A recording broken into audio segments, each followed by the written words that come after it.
ladies and gentlemen.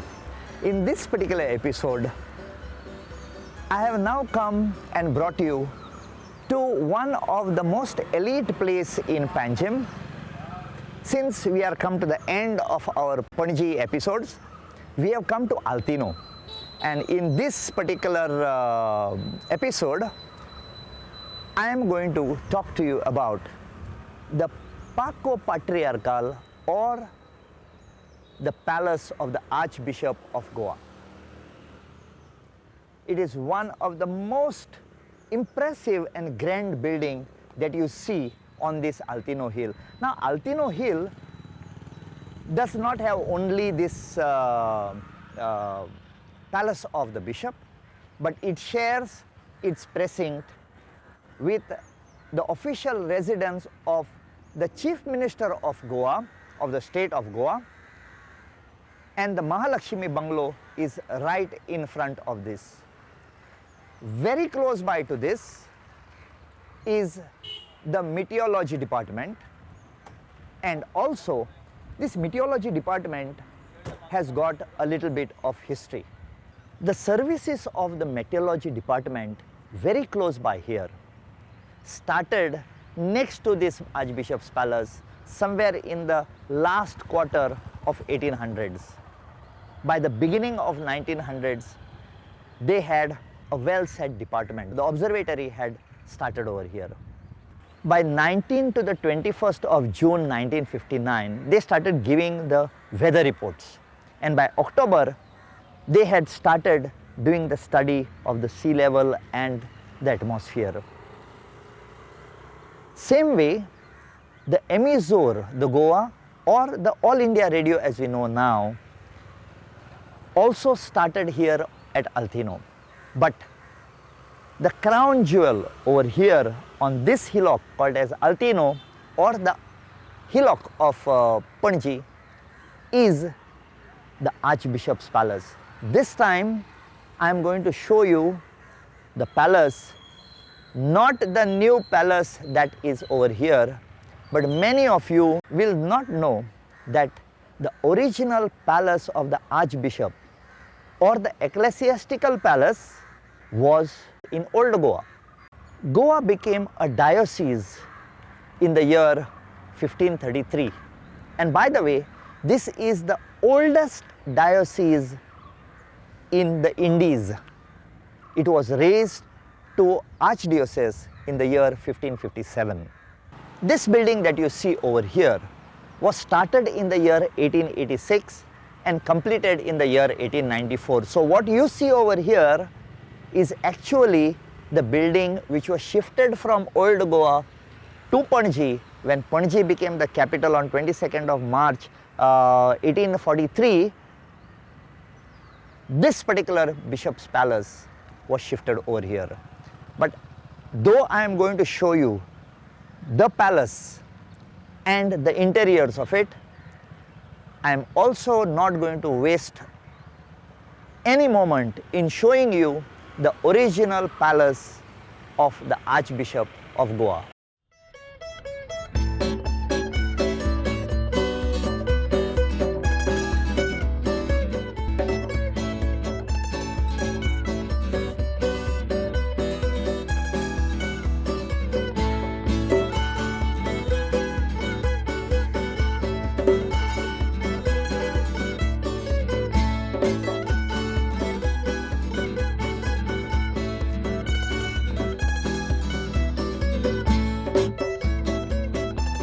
So here we have reached into Archiepiscopal Ecclesiastical Palace, which I am going to show you around as the old Archbishop's Palace. Remember, ladies and gentlemen, Goa was declared as a diocese in the year 1533, and it was Pope. Now, excuse me because I am very bad with dates. I was not good at history earlier, so I am going to refer. And in the year 1534, that is on the 3rd February 1534, this diocese was confirmed by the bull of Pope Paul III. On 4th of February 1557, Pope Paul IV separated the diocese of Goa from the ecclesiastical province of Lisbon. We were coming under Lisbon at that time. On 13th of December 1572, Pope, His Holiness Pope Gregory XIII granted the title of Primate of the East to the Archbishop of Goa. On 23rd of January 1886, Pope Leo XIII, he invested the Archbishop of Goa with the honorary title of the Patriarch of the East Indies. Now, why did he do that? It's because at that time, all the dioceses between the Cape of Good Hope along the east coast of Africa, the west coast of India, the east coast of India, China, Malacca, and even Funai in Japan was coming under him. That was his jurisdiction. Later on, many of these dioceses got separated from here, including the one of Dili from Timor. It got separated out. In fact, Dili got separated on 1st of January 1976. Now, ladies and gentlemen, you will know that on 19th of December, under Operation Vijay, the Indian Armed Forces came here and they took over Goa. Whether people say by conquest, by liberation, I leave it to you to decide. But Goa threw out the regime of the Portuguese. From that time onwards, for 25 long years, the relationship between India and Goa and Portugal broke down until the last Governor General of Goa, Manuel Antonio Vassal da Silva, a gem of a man, a real gentleman, and because of whom Goa did not suffer much. He was made the President of Portugal, and he came to India on a goodwill visit in 1975, and the relations between Portugal and Goa were streamlined. From that time onwards to now, we have seen a lot of things happening. Goa, old Goa, which was the capital of the Portuguese India, lost its title of being a capital on the 22nd of March 1843. When Panjim was made the capital, it was called as Nova Goa because there were a lot of epidemics, plagues happening over here. And what has been written is it was because of sanitation. So ladies and gentlemen, when I talk about the history of old Goa, I also mean that you should learn sanitation is a very, very important part. So when it comes to throwing your garbage out or leaving your sewage into the rivers, please don't do that because we do not want a repeat of any of these things that happened in our past. History repeats itself. Be careful. So we have with us here Father Alfred Vaz, who is the parish priest of Sir Cathedral, and he is kind enough to volunteer to show us around the place. So I welcome Father, and let us now go in and see the different aspects, that is the Archiepiscopal Palace or the Archbishop's Palace, the original one here at Old Goa. It is behind Sir Cathedral and behind St. Francis of Assisi, and when you are crossing over from Bom Jesus Basilica to this area, you can see right in front of you a lovely set of staircases amidst arches, and that is the place. You just can't miss it. Amazing Indo-Portuguese architecture. Lovely graffito as you come along, lovely graffito inside, and mind you, ladies and gentlemen, it's not what is just there. It is not what I am telling you. It is what is there that you see, and you have to look up at the ceilings and you will come to know art that was Goan through the Goan artists. Let's not waste time. Let's get in. When we came inside over here, we wanted to show you a lot of things which are very exciting. But we wanted that information to come through very authentic sources. Father, this particular place was earlier used as the Archbishop's Palace because somewhere in the year 1533, they declared Goa as a diocese. Now, when we came in here, we found that, this is ground plus one. today we have got concrete slabs that are coming. Yeah. Can you tell us a little bit how they basically constructed this thing? I think here that time, the slab thing, the concrete thing was perhaps not in place. And you see even the roofs here, they worked a lot on the wood. On wood? On wood. Locally available? Yeah. And the beams, now I hear people, the experts saying that a good wooden beam can last for 400 years. Wow. 400 years? 400 years. Okay. And you can see them even on the roof here on top. Yes. These are old beams and Okay. they are still strong. Okay. And here it is the stones that they are holding the weight. Okay. And it is still strong. It is lasting for over 400 years. So these beams that we see over here could be possibly the very original ones that were used during yeah, that it time. appears because you look at them, some are very old. Okay. And they have been treated. Okay. It appears that they were from the beginning. Some Okay. have been changed. You will be able to look. I think there must have been some wear and tear. Yeah. Okay. And most of the floors over here are made like this. Yeah. No, the other side, the whole building was that way. Okay. But in the year 2004, during that exposition, the major work was done here because this place was not used much then. Okay. And then a lot of renovation work was done. Okay. And that time a lot of beams have been changed. The flooring has also been changed. Okay. Otherwise, this portion, this whole thing remains the same. Okay. And now that the Paco Patrical Yeah. has been shifted to Panjim, Yeah. there they constructed it in 1896. Yeah. And this place remained vacant. How are they putting it to good use? Now, at present, since then, from 2004, that upper portion was put into use. Okay. They opened an art gallery there. There was an art gallery. Art gallery. Okay. The Archbishop's, through the initiative of the Archbishop. Now, this whole inner portion, as you come, Yes. this has been renovated at this exposition time. Yes. And now the whole place is being used. Okay. We have also been giving this place for the pilgrim. There are so many pilgrims coming to the Basilica. Yes. Every year they come. Yeah, every year and round the year. So Round there the are year. many people, poor people who are coming and they Yes, don't yes. have a place to stay. Okay. So we give them This is our like a place. dormitory. Yeah, type we have a of- dormitory Okay. and most of them being poor. This is a free accommodation that we give them. Okay. Some, those who can, they contribute. Otherwise, most of the people who have been coming here on charity. So we have been Fine. giving them. And the first floor, you are having plans for any museum or display, something? Yeah, for the moment we are working there to have a permanent kind of an exhibition of the journey of faith in Goa Okay. from pre-Portuguese time till Okay. now. Okay, Till- when we say pre-Portuguese, are we looking at the St.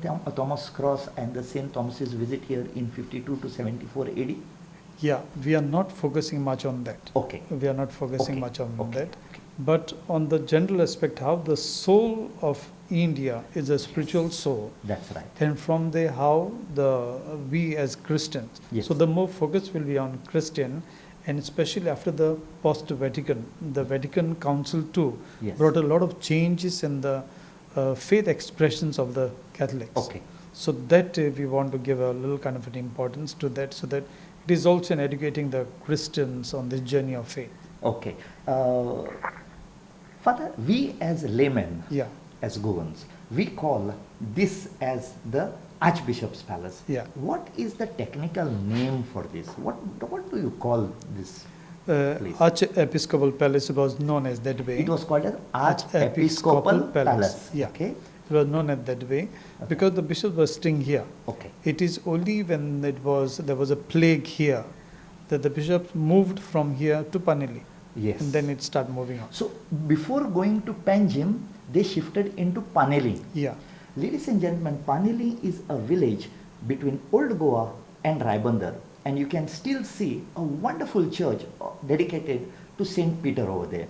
Yeah. I think yeah. I'm correct Yeah, in yeah, that. correct. Yes. Saint Okay. So it was only later that they shifted, and then much later, between 1886 to 1894, they started constructing the Present Archbishop's Palace at Altino. Yeah. So from Paneli, then it went to Rejmark also, then Siripiadat, then it went on top where it is Okay, now. so the Archbishop shifted his residence Yeah. at different places. Yeah, yeah. Before coming to yeah, where it is now. to Panjim. Very nice.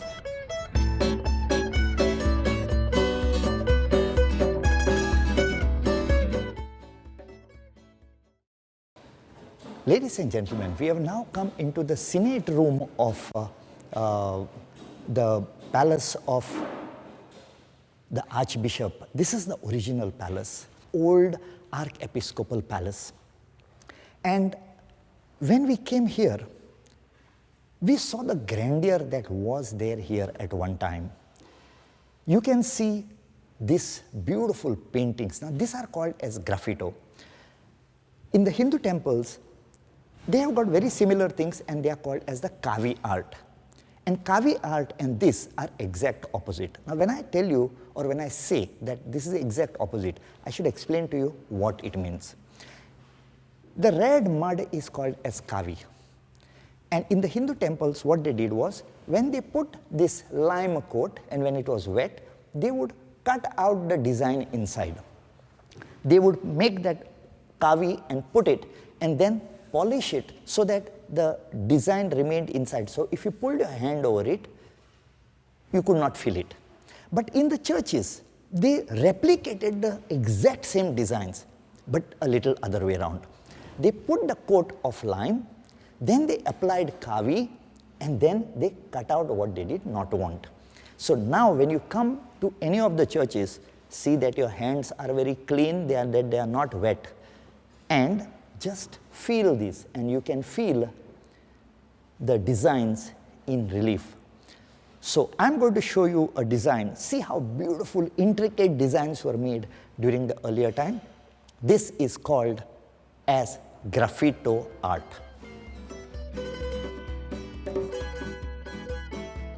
Ladies and gentlemen, there is a need not to look around, but to observe.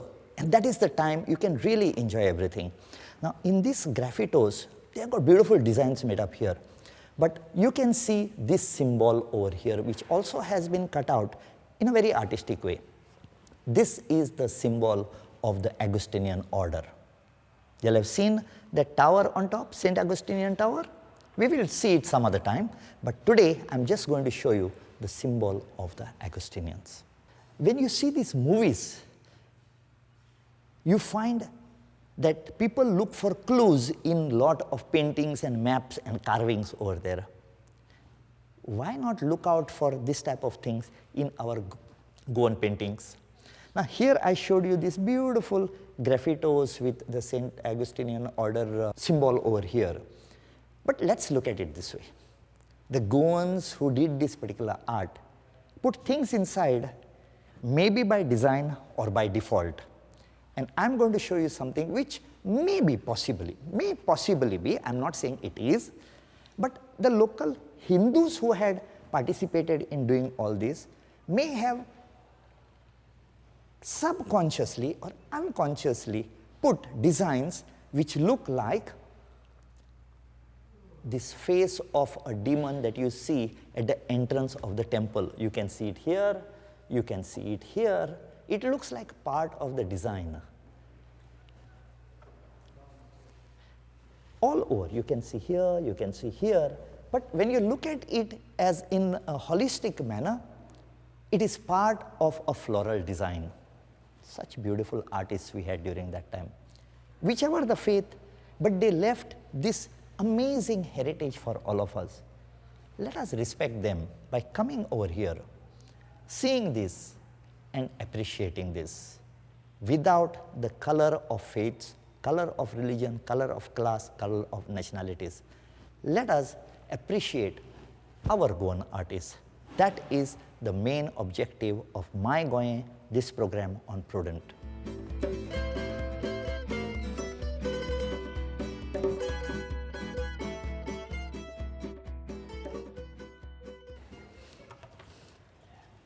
This Archiepiscopal palace has got lovely, cute little balconies. These are not meant to have parties or put your table over here, but these are functional balconies. And what I liked about this and what you all saw from outside is the big French windows. Now, one more aspect of the Goan architecture, house architecture, is the doors. Ladies and gentlemen, can you see how thick the doors were of wood? It had latches, everything. And initially, all the houses had windows also, which were made out of wood. So when you close them, there was darkness inside. The Portuguese came up with a very beautiful concept. I'm going to show you something. They came up with the shell windows. These shells are locally called as Mendi shells, and now they are banned from being farmed. And technically and zoologically, they are called as Placina placunta. And you will see why they used these shells. Because when you close them, you had your privacy, but you had your light also. So here we can say a beautiful example. You can have your biscuit and eat it too. Experience the beauty of the Goan shells.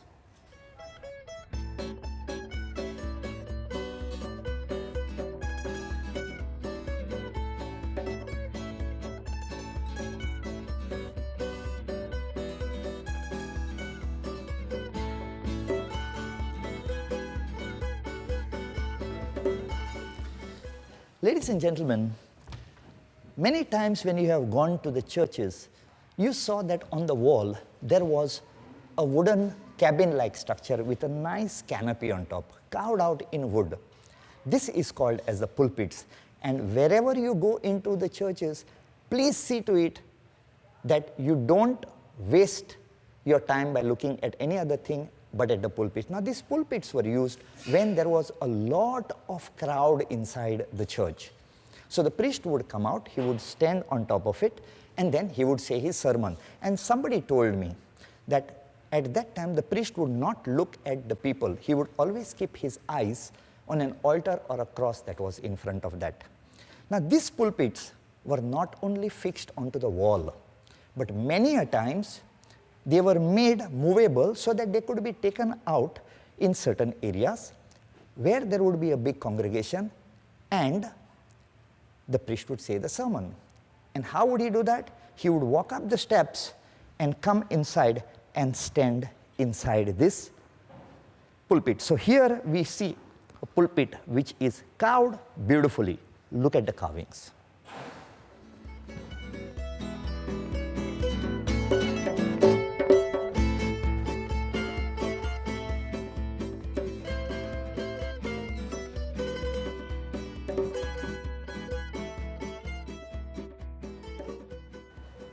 It's not only the lower part which has been decorated well. Even the space on the wall just below the roof, there are some beautiful paintings. And the beams, amazing. They have got carvings. And ladies and gentlemen, one thing you must notice over here.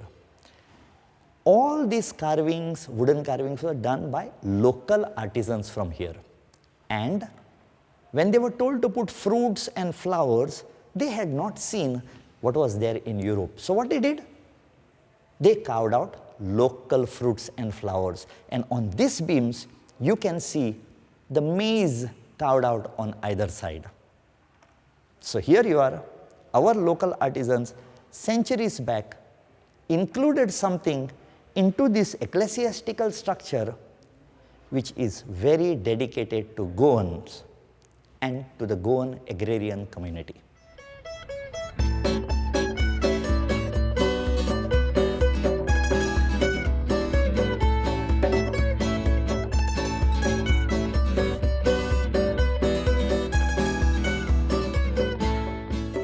Ladies and gentlemen, on Good Friday day in Sir Cathedral, something very unique happens. And it is my plea to you, do not waste a moment on that day. Be there to see this amazing procession called as Shepadianche Pursao. Black dresses with capes and with trails that look like a tail. In Konkani, they are called as Shepadios. The canons, who are below the designation of the bishop, they wear this dress and they follow the body of Jesus Christ when it is being taken in Sir Cathedral. Now this happens in the afternoon at 3 o'clock in Sir Cathedral, and these canons, they reside in these rooms over here in this old Archiepiscopal Palace. You can see their names put up over here.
Father, thank you very much for your time given to us and for taking us around so that my people all over Goa as well as all over the world, they will now know that there is a very, very priceless heritage in Old Goa which they have not been aware. And next time, please come here. When you come to Old Goa, please come here and visit the old Archiepiscopal Palace, which is right behind the Sir Cathedral. Thank you so much, Father. Most welcome and all the best to you. It's nice that you have been discovering Goa and making it available for the people. Yes. Because many of us who are here in Goa, we ourselves don't know much about it. True. And I appreciate the initiative that you have taken. Thank you so much, Father. All on this. I think these are all blessings from the Almighty. Thank you so much. Yeah, thank you.